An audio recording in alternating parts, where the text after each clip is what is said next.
Hey y'all, for today's video I'm doing the Crankcase Ventilation Filter on this 6.7 liter Cummins. This is in a 09 truck, but should be same deal for any 6.7. For tools, I've got like a screwdriver like thing here with a 5/16. That's the SAE size that you may want to use, and everyone else seems to use 8mm. This is the only thing I have in 8mm. I may end up using this. I've also got another 5/16, and I've got a 1/4-inch drive with 5/16. So we got options here as far as removing bolts. I've got some screwdrivers here. May or may not need those pliers. I think I can do this without pulling the hose clamp off up here. That one right there. I think I may be able to do this without pulling that off. Wiring harness will have to be removed. It's a little hot back here. EGR cooler's a bit toasty. So I'm going to let this cool off for a little bit before we get into it. But the first thing is you have to remove this cover. I've already loosened these, and these are like everything else on this job, 8mm or a 5/16. This cover really doesn't do anything. You could leave this off when you reinstall. I actually like it for looks because it covers up that junk under there. You'll have to pull the dipstick and the cap off as well. So let me just pull that off, pull that off, pull that off, and I'll catch up with you when we remove this cover. Underneath of this cover is where the CCV filter is. So it's a very easy job that you can do at home in probably like 15-20 minutes. Coming down here, we've got our new CCV filter. This is the OEM Cummins one. Let me see if there's a part number on it. So, Fleet Guard Cummins. That's looking like our part right there. Made in the USA. It's got 3 O-rings. A red one there, a green one and a blue one on this side. Your filtration is in there.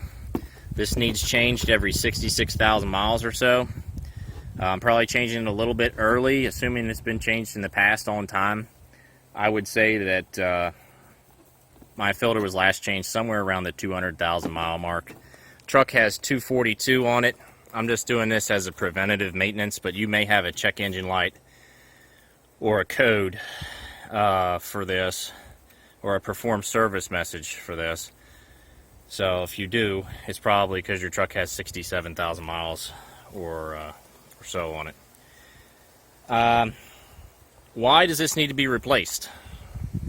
So when these things in here get kind of clogged up, they're doing their job as a filter, so they'll collect things over time, and eventually it becomes more and more restrictive. And the point of this thing is to be the least restrictive part on the engine as far as where does the crankcase pressure go. You want it to go through here, because if this is no longer the weak link, it's going to blow out some seal or some gasket on your engine instead. So this is where you want pressure to be relieved through, not through, you know, the oil pan gasket or something. So some people delete these things, and what they'll do is they'll chop off these 4 corners. One thing, since we're going to have an old one to experiment with, could try to wedge a screwdriver in there and see if you could pry them off instead of cutting. It's possible. We'll get the old one off and maybe mess with that later. So let me catch up with you in a few minutes. Going to let the engine cool off a little more. Alright, here we are up top, taking our cap off, and there's 4 little bolts on each side going back. Tricky ones back in the back, but I think we'll get them. May have to use the ratcheting wrench on the ones in the back. It's kind of, at best, we'll have to come down at an angle. There's also going to be some wiring to remove here, but I'll get to that in a second. Here's my setup in the back. Try and break this one loose. It is a little too tight for that screwdriver thing to get in. So just like that, we got that one loose. Now on this side, we've got a little wiring harness stuck on here, and I may have to get a screwdriver to kind of pry that up. Oh, nope, I pulled it off by hand. And yeah, that may be all here. I don't see a need to remove anything else. There is one sensor there, I'm not sure what that is. I think that may be all we have to remove. Now we'll just pull the cover off. I've got all these loose.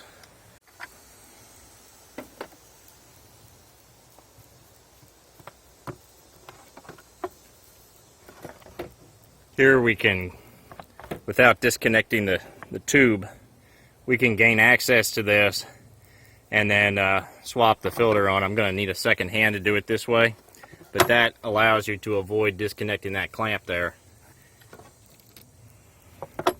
And I'll pull the old filter out. Okay, here is the old one. You can see down in there how dark that looks. It's got some miles on it. Even the O-rings are black. This side's still red. That's our old one. I'm gonna get the new one on there before we get any dirt in the engine. But here we're looking at, we got a gasket here. It's looking okay to me. I'm going to take our new filter and lubricate each O-ring with some motor oil and then slide it back into place. You can see just where it lays in there. Here I've got an angle. Hopefully y'all can see what I'm doing here, putting the new filter in. So what I'm going to do is I'm going to lift up the cover, and here is our area to put it in. It goes just right down like that. Pretty easy to push down, and it's in. There you go. And then on top goes this cover. This cover will push down. There's another O-ring on the top here we gotta push in on that cover. And then we can re-bolt everything, and we should be good to go. Here we are with our old one. I had the screwdrivers in. I was putting them in the corners here, and I couldn't get them to pry off without causing a little bit of damage around the outside, but it was worth a try. I would then recommend just cutting the corners if you want to do the delete. Now, why to do the delete and why these things were on the truck besides to relieve pressure from the crankcase? Well, the old trucks relieve pressure without one of these things. That's because they dump the oil on the ground out the breather tube. On these newer trucks, the breather tube goes down to the intake. So you filter out stuff, and you send whatever's left down through the intake. And I can confirm that my intercooler is coated in oil, and the intercooler boots are as well, and presumably it goes all the way up to the intake manifold. I'm not the biggest fan of having oil and such in there, but I'm not sure that it's the end of the world. One little idea, if you didn't want to delete the whole thing, you could still change the filter every 66,000 miles and then route the tube to the ground, just like the old days, except you don't want the oil in your intake, but you may also not want so much on your driveway. I think if you ran the original filter and route it to the ground, you would kind of get the best of both worlds a little bit, except the fact that you got to buy one of these every 66,000 miles. But there's a good deal on Amazon on the OEM Cummins filter. It runs about 48 bucks. Not bad. And most places sell these about 75, so that's a pretty good deal. And I think that's all I got for y'all today. Have a good one. I'll see you in the next video.